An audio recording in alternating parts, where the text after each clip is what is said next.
जितना हमार माई बहन लोग बाड़ी अजी नैहर में बाड़ू नैहर में आ ससुराल में जइबू आहो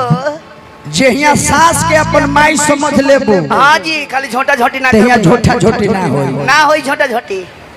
आ ननद के अपना बहन समझ लो। हाँ तो खनी लड़ रहा थी जिस घर में माता पिता हंसते नहीं उस घर में देवी देवता बसते नहीं। जियो जियो जिस घर में माता पिता रोते हैं उस घर में देवी देवता नहीं होते हैं।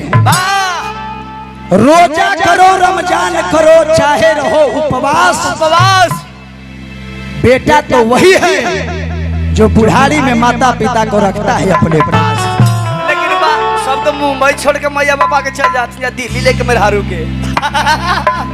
आइए मैया ये पूजा कल सार्थक होई कब कब भैया लोग माई बहन लोग जितना उपस्थित बानी पूजा कल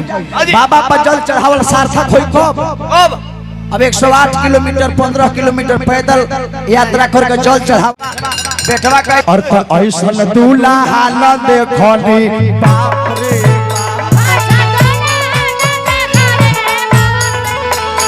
ऐसा दूल्हा हाल देखनी बाप रे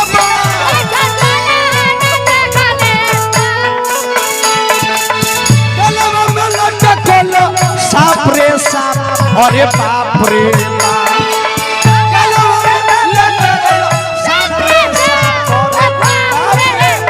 ऐसा दूल्हा हाल देखनी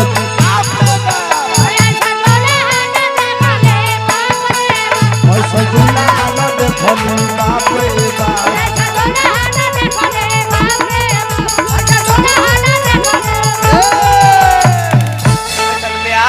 माई